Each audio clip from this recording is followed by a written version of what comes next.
Hello friends, welcome back to my channel. இன்னைக்கு நம்ம சேனல்ல எல்லாருக்கும் ரொம்ப பிடிச்ச மாதிரி ஒரு ரெசிபி தான் பார்க்க போறோம். எக் மேகி நூடுல்ஸ் பிடிக்காதவங்க யாருமே இருக்க முடியாது. அவ்ளோ சூப்பரா இருக்கும். இதோட டேஸ்ட் ரொம்ப சூப்பரா இருக்கும். எக் சேர்த்து செய்யும்போது இதோட டேஸ்ட் ரொம்பவே சூப்பரா இருக்கும்.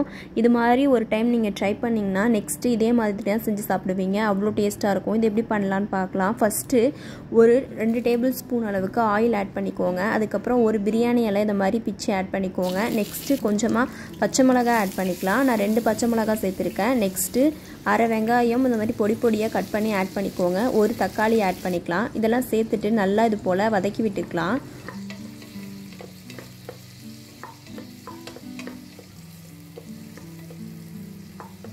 இந்த டைம்ல நீங்க வெஜிடபிள்ஸ் எது வேணாலும் ஆட் பண்ணிக்கலாம்.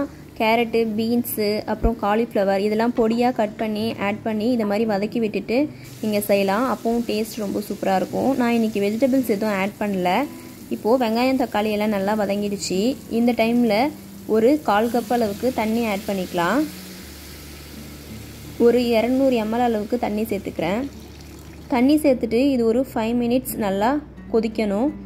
நான் இப்போ செய்கிற நூடுல்ஸ் ஒரு 2 பேர் சாப்பிட்ற மாதிரி அளவில் செய்கிறேன். நீங்கள் அதிகமாக செய்கிறீங்கன்னா கொஞ்சம் அதிகமாக வெங்காயம் தக்காளி எல்லாம் போட்டு வதக்கிட்டு நெக்ஸ்ட்டு தண்ணியும் கொஞ்சம் அதிகமாக ஆட் பண்ணிக்கோங்க. இப்போ நல்லா பாயில் ஆகிடுச்சு. தண்ணி இந்த மாதிரி கொதிச்சு வரும்போது நம்ம மேகியில் இருக்கக்கூடிய அந்த மசாலா பொடி இருக்கும்ல அதை ஆட் பண்ணிக்கலாம். நான் 2 பேருக்கு செய்கிறதுனால ஒன்றே மட்டும் யூஸ் பண்ணியிருக்கேன். நீங்கள் அதிகமாக செய்கிற மாதிரி இருந்தால் 2 பேக்கெட் யூஸ் பண்ணிக்கோங்க. இந்த டைமில் நம்ம எடுத்து வச்சுருக்க நூடுல்ஸ் ஆட் பண்ணிக்கலாம். இந்த மாதிரி கொஞ்சம் உடைச்சிட்டு ஆட் பண்ணிக்கோங்க. நூடுல்ஸ் சேர்த்துட்டு ஒரு 2 நிமிஷத்துக்கு இது போல் நல்லா கொதிக்க விடணும். அப்புறம் மசாலாஸ் ஆட் பண்ணிக்கலாம். நான் 1/2 டீஸ்பூன் அளவுக்கு மஞ்சள் தூள் சேர்த்துக்கிறேன். நெக்ஸ்ட்டு 1/4 டீஸ்பூனுக்கும் கம்மியாக கரம் மசாலா ஆட் பண்ணியிருக்கேன். அதுக்கப்புறம் சில்லி பவுடர் ஒரு 1/4 டீஸ்பூன் ஆட் பண்ணியிருக்கேன். இதெல்லாம் சேர்த்துட்டு இது போல் நல்லா மிக்ஸ் பண்ணிக்கலாம். இந்த டைமில் உடச்சி எடுத்து வச்சுருக்க முட்டையை ஆட் பண்ணிக்கலாம். நான் 2 முட்டை ஆட் பண்ணியிருக்கேன். முட்டையை சேர்த்துட்டு அதுக்கு தேவையான அளவு உப்பு ஆட் பண்ணிக்கலாம். ஆல்ரெடி நம்ம சேர்த்துருக்க மசாலா பொடியில் உப்பு இருக்கும். அதனால் முட்டைக்கு மட்டும் தேவையான அளவு உப்பு சேர்த்துக்கோங்க. முட்டையை ஆட் பண்ணதுக்கப்புறம் இந்த மாதிரி ஜென்டலாக மிக்ஸ் பண்ணி விடலாம். இந்த மாதிரி மிக்ஸ் பண்ணிவிட்டு ஒரு 2 மினிட்ஸ் நல்லா வேக வச்சு எடுத்துக்கலாம்.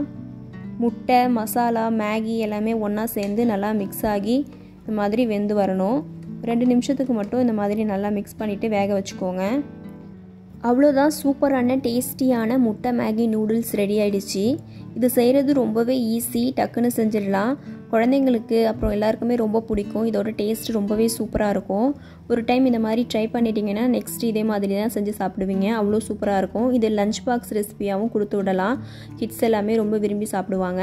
நீங்களும் இந்த மாதிரி செஞ்சு பார்த்துட்டு எப்படி இருந்துச்சுன்னு சொல்லிட்டு கமெண்ட்ஸில் சொல்லுங்கள். வீடியோ பிடிச்சிருந்தா லைக் பண்ணுங்கள், ஷேர் பண்ணுங்கள். நம்ம சேனல் அப்படியே சப்ஸ்கிரைப் பண்ணுங்கள்.